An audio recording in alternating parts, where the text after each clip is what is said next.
Hello everyone, this video is for semester 4 students, paper number 11 guidance and counseling. In this video we'll be discussing about techniques in guidance and counseling and in techniques we'll discuss about observation. तो जब भी हम बात कर रहे हैं techniques in guidance and counselling हमारे दिमाग में आता है सबसे पहला क्वेश्चन टेक्निक्स क्या है। तो किसी भी काम को करते हैं तो उसका एक तरीका होता है, तो इसी तरीके को ही हम टेक्निक कहते हैं या हम कहेंगे वैज्ञानिक प्रक्रिया का निष्पादन। तो इसमें हम लोग पहला पढ़ेंगे वो है observation. It is the process in which one or more person observe what is occurring in some real life situation। जब एक व्यक्ति या एक से अधिक व्यक्ति किसी चीज़ को देखते हैं या निरीक्षण करते हैं उसका, वो भी वास्तविक जीवन की स्थिति में। It is a method that employs vision as it means of data collection. जब हम लोग आंकड़ों का संग्रहण करते हैं तो हम अपने नज़र या दृष्टि का उपयोग करते हैं। Observation is also defined as a planned systematical watching that involve study of the problem. जब हम बात करते हैं गाइडेंस एंड काउंसलिंग में तो हमारा मुख्य उद्देश्य रहता है कि समस्या को समझें। तो यहाँ समस्या को समझने के लिए जिस ऑब्जर्वेशन टेक्निक का हम लोग इस्तेमाल कर रहे हैं वो प्रॉपरली प्लान्ड और सिस्टमैटिक ढंग से किया जाना चाहिए। It includes proper planning, expert execution, adequate recording and interpretation. योजना बनाना चाहिए, निष्पादन करना चाहिए और वो भी निष्पादन किसी विशेषज्ञ द्वारा किया जाना चाहिए। और जब ये प्रोसेस चल रहा होता है तो हमें पर्याप्त मात्रा में रिकॉर्डिंग कर लेना चाहिए और उसके बाद जब प्रोसेस कंप्लीट हो जाए तो इंटरप्रिटेशन करना चाहिए। हम लोग देखेंगे डायमेंशंस की किन क्षेत्रों में ऑब्जर्वेशन काम आ सकता है। फिज़िकल एक्शन, कोई व्यक्ति का शारीरिक क्रिया क्या क्या हो सकता है, जैसे वो किस किस काम में इन्वॉल्व है, वो खेल रहा है, वो साइकिलिंग कर रहा है या फिर कंप्यूटर में काम कर रहा है। उसके बाद आता है वर्बल बिहेवियर, उसका मौखिक व्यवहार कैसा है, वो एक दूसरे से या फिर एक व्यक्ति दूसरे से किस तरीके से बात कर रहा होता है। एक्सप्रेशंस, अभिव्यक्ति। यहाँ जब हम बात करेंगे अभिव्यक्ति की तो यहाँ दो चीज़ों को देखेंगे। एक तो होता है फेस एक्सप्रेशंस या फेशियल एक्सप्रेशन जिसको कहते हैं, चेहरे का हाव भाव देखकर हम समझ जाते हैं कि उसके मन में क्या चल रहा है। और दूसरा है टोन, बात करने का तरीका या किस लहजे में वो बात कर रहा है। नेक्स्ट है स्पेशियल रिलेशनशिप, स्थानिक संबंध जिसको कहते हैं, जिस जगह पे वो व्यक्ति काम कर रहा है तो दूसरे व्यक्ति के साथ वो कितना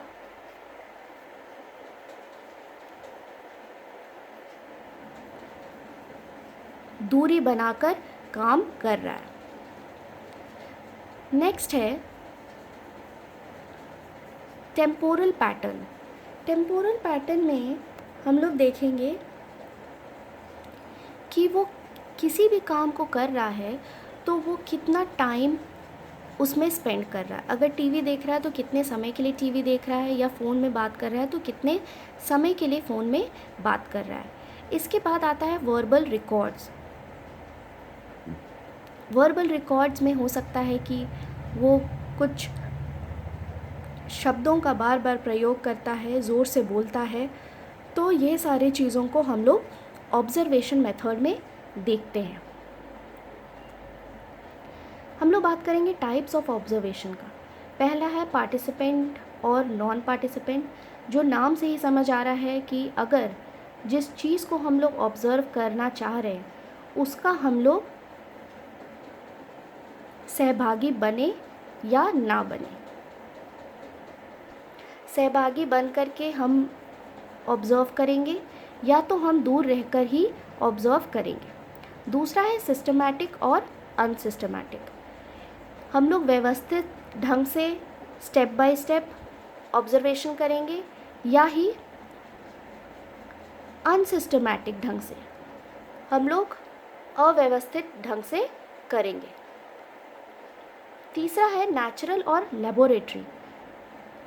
नेचुरल सेटिंग में जहाँ पे भी जो व्यक्ति है या जहाँ काम करता है, हम लोग उसके काम करने के जगह पे ही हम लोग उसका ऑब्जर्वेशन करेंगे या फिर उसको लेबोरेटरी में बुलाकर प्रयोगशाला में एक तरीके से उसका ऑब्जर्वेशन करेंगे। नेक्स्ट है ओपन और हिडन। यहाँ पे हम लोग बात कर रहे हैं कि जब भी एक काउंसलर होता है तो उसका एक उद्देश्य होता है काम को करने का, तो वो अपने क्लाइंट को उद्देश्य बताएगा या नहीं बताएगा। नेक्स्ट है डायरेक्ट और इनडायरेक्ट। डायरेक्ट कॉन्टैक्ट में आएगा, जिसको हम लोग कहते हैं प्रत्यक्ष अप्रत्यक्ष रूप में करना। और लास्ट है कोवर्ट और ओवर्ट, जहाँ पे जिस भी व्यक्ति को हम लोग ऑब्ज़र्व कर रहे हैं उसको बताना कि आप को हम लोग ऑब्ज़र्व कर रहे हैं, या उसको पता नहीं चलने देना कि आपको ऑब्ज़र्व किया जा रहा है। बहुत समय ऐसा होता है कि अगर हम किसी को बता दें कि आपको ऑब्ज़र्व किया जा रहा है तो वो अपना रियल बिहेवियर को छुपा देता है। इसीलिए कभी कभी ऐसा किया जाता है कि अगले को पता नहीं चलने दिया जाता है और बिन बताए ऑब्ज़र्व किया जाता है। Coming to the steps in observation. पहला है सिलेक्शन, सेलेक्टिंग अ टॉपिक या selection of a topic. Choosing research site. यहाँ पहला जो है सेलेक्टिंग अ टॉपिक, तो हम लोग पहले फोकस करेंगे कि किस चीज़ के बारे में हम लोग स्टडी करना चाहते हैं, कौन सा समस्या को हम लोग देखना चाहते हैं। उसके बाद जिस व्यक्ति के बारे में हम लोग देखना चाहते हैं, उसके समस्याओं को समझना चाहते हैं, तो हम लोग कहाँ देखना चाहते हैं। तीसरा है गेनिंग एक्सेस इन सेटिंग। अगर नेचुरल सेटिंग है, कहीं उसके ऑफिस का एरिया है या फिर प्लेग्राउंड है, तो वहाँ तक जाने का एक ज़रिया आपको खोजना होगा। उसके बाद टेकिंग रोल्स, वहाँ पे आप पहुँचकर कौन सा रोल प्ले करेंगे वो तय करना होगा। उसके बाद जॉटिंग डाउन फील्ड नोट्स, वहाँ जो कुछ भी आप देख रहे हैं उसको नोट डाउन करना है। उसके बाद फॉर्मुलेटिंग एनालिसिस, चीज़ों को जोड़ करके अलग अलग जगहों से देखना होगा, एक तरीके से डेटा कलेक्ट करना होगा। फिर फाइनल आता है राइटिंग रिपोर्ट, एक रिपोर्ट तैयार करना है जो कुछ भी आपने ऑब्ज़र्व किया है। नेक्स्ट आता है एडवांटेजेस। पहला है सुपीरियर इन डेटा कलेक्शन और नॉन वर्बल बिहेवियर। ऐसा बहुत समय होता है कि व्यक्ति अपने बारे में अपने मुंह से नहीं बताता है, तो उसका बिहेवियर बहुत कुछ बोल जाता है, तो उसके लिए ऑब्जर्वेशन मेथड बहुत अच्छा है। सेकंड है इट इज़ लेस कॉम्प्लिकेटेड। जहाँ सिंपल सी बात की जा रही है कि हमारा सिर्फ आँखों का इम्पॉर्टेंट रोल है, हमें अपने आँखों से देखना है कि चीज़ें किस प्रकार से हो रही है, तो ये बिल्कुल भी कॉम्प्लिकेटेड नहीं है। It allows wide range of information. जब हम कोई पर्टिकुलर एक चीज़ देख रहे होते हैं तो हमें और भी बहुत सारी चीज़ों के बारे में पता चलता है। It can access the emotional reactions of subjects.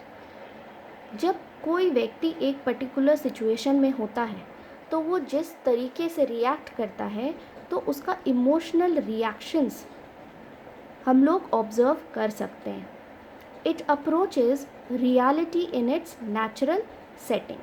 यहाँ हम लोग बात कर रहे हैं कि जब एक क्लाइंट काउंसलर के पास आता है और वो अपनी बातों को रखता है, तो हो सकता है वो बहुत सोच समझ के अपनी बातों को रखता है, लेकिन जब वो नेचुरल सेटिंग में काम करता हुआ उसको हम लोग ऑब्ज़र्व करेंगे तो वो एक्चुअल में किस तरीके से काम करता है या उसको किस टाइप का प्रॉब्लम है अपने अगल बगल के लोगों से, वो सारा चीज़ पता चलता है.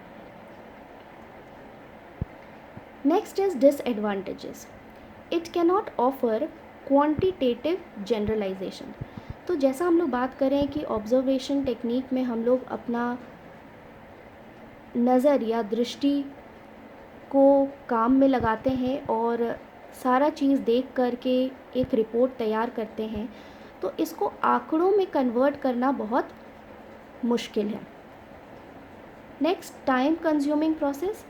जब भी हम लोग ऑब्जर्वेशन मेथड लेते हैं तो ऑब्जर्वेशन तुरंत नहीं किया जा सकता है, तो ये प्रोसेस थोड़ा लंबा चलता है कि बार बार हम ऑब्ज़र्व करें या लंबे समय तक ऑब्ज़र्व करें तभी उसका एक्चुअल बिहेवियर पता चलता है. Third is lack of control as it takes place in natural setting. तो जब किसी पर्टिकुलर व्यक्ति को हम लोग ऑब्ज़र्व कर रहे होते हैं तो हो सकता है कि वो बाकी अन्य चीज़ों से बहुत ज़्यादा प्रभावित हो रहा होता है, जिस पे हम लोगों का कोई कंट्रोल नहीं होता है. Fourth number, one observer can not observe a large group. एक ही अगर काउंसलर है, व्यक्ति है, ऑब्जर्वर है, तो वो बहुत बड़े ग्रुप को ऑब्ज़र्व नहीं कर सकता है. तो एक से ज़्यादा अगर काउंसलर को यहाँ पे इंक्लूड किया जाए तो ये एक्सपेंसिव प्रोसेस बन जाता है. Number 5, it can not give information about past and future. यहाँ ऑब्जर्वेशन मेथड में सिर्फ हम लोग प्रेजेंट बिहेवियर को ही देख सकते हैं. ये पिछला जो प्रॉब्लम एक्सपीरियंस कर चुका है और फ्यूचर में क्या प्रेडिक्शंस हो सकता है, ये सारा चीज़ यहाँ रिलेटेड नहीं होता है. एट प्रेजेंट जो वर्क हो रहा होता है उसी को हम लोग नोट डाउन करते हैं. Last is it fails to study opinions and attitude. जहाँ कि हम लोग डायरेक्ट कॉन्टैक्ट नहीं कर रहे हैं क्लाइंट से, तो उसका ओपिनियन किसी पर्टिकुलर चीज़ को लेकर के या उसका एटीट्यूड क्या है हमें नहीं पता चलता है. So this is all about observation technique. Thank you everyone.